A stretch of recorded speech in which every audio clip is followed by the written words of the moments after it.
Alright, so we're going to start paring down the wires. We have our list. Obviously I already have some electrical issues. There's a relay. There's a blown fuse up here. There's some random wires unhooked. So we're going to get the cover off the computer, try to get to the green and the blue connectors, and see what we come up with.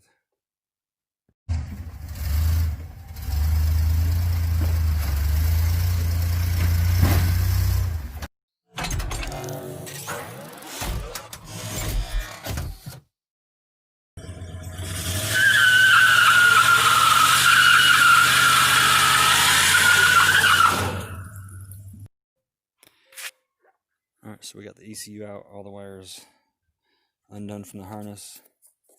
One got cut by accident. I think that's to the transmission.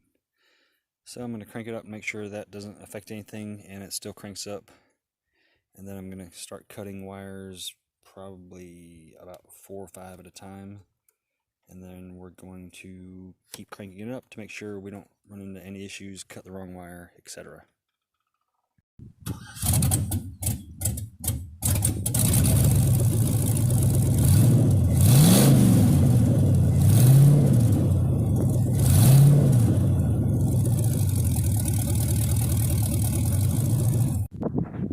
On this last set of wires, we cut about 4 of them maybe, and now the truck doesn't crank.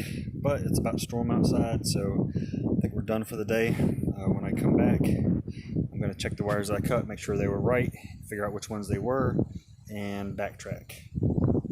Alright, so I went according to the LT1 swap page, and I was cutting wires, and a few wires at a time, making sure the truck cranked up. Well, I cut a few, and it didn't crank up anymore.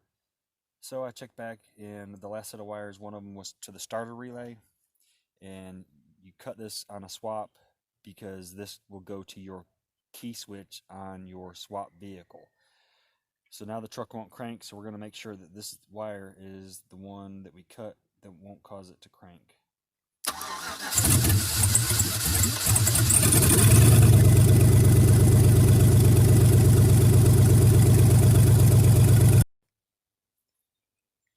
Alright, so we repaired the yellow and black wire that I cut on purpose, and I repaired the wire that I cut on accident.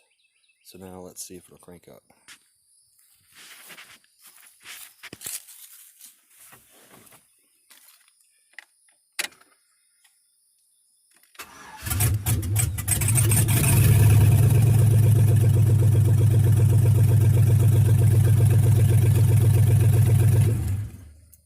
Alright, that worked. So now we're going to cut some more wires, crank it up, make sure it runs, everything works, cut a few more wires, and so on and so on.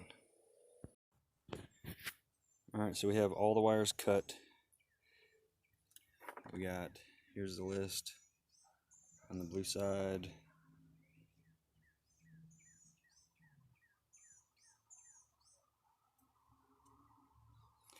And this is the green side, which was the second one we did.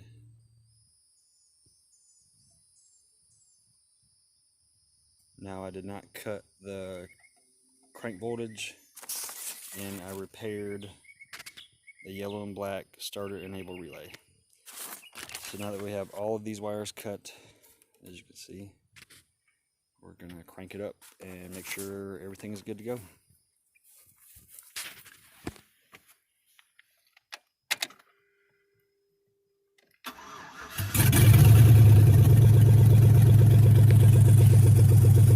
Alright, we still have oil pressure, battery voltage. So now what I'm going to do is hook up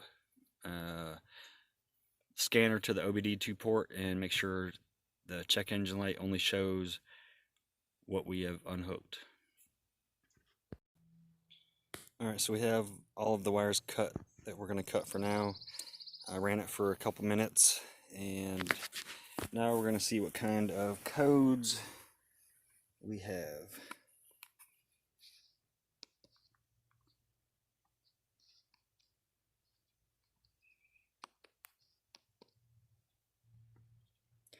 We have 8 codes.